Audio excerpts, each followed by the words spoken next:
Si bien en Cuba se publicaron casos de fenómenos aéreos no identificados durante la década de 1950, a partir de 1959 se registró una época de silencio informativo sobre este fenómeno. Fue en Cuba incluso donde se publicó una de las primeras fotos atribuidas a un objeto volador no identificado, visto en la ciudad de Matanzas en 1952. Pero desde 1959 se hizo un apagón para este tipo de informaciones hasta 1984, cuando la prensa oficial publicó un reporte de la agencia soviética TASS sobre el famoso ovni de Minsk, visto ese año sobre la capital de la actual Bielorrusia.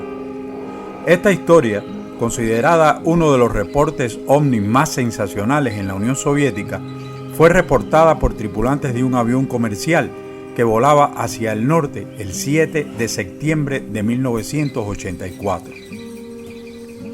Cuando estaban cerca de Minsk, a las 4:10 de la madrugada, a unos 30.000 pies de altura y con un cielo despejado, la tripulación vio un objeto brillante por su ventana delantera derecha. Durante los siguientes 10 minutos, el objeto cambió de forma, maniobró alrededor del avión y lo envolvió en un misterioso rayo de luz.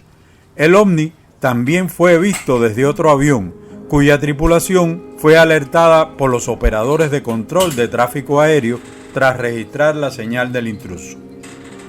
La ufóloga británica Jenny Randles cita un informe oficial sobre el caso en su libro The UFO Conspiracy, que relata así los hechos.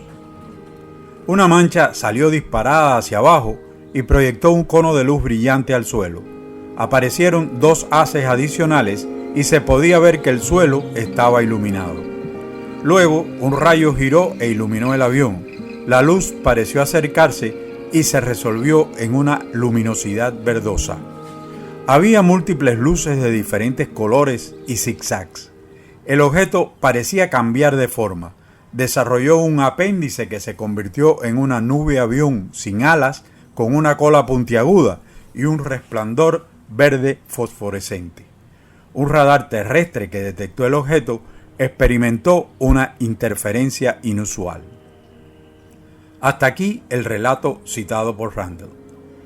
Un aspecto curioso fue la repercusión que tuvo este incidente en la apreciación de los ovnis en Cuba, donde la información se publicó y fue seguida de otros reportes sobre el fenómeno en los medios oficiales.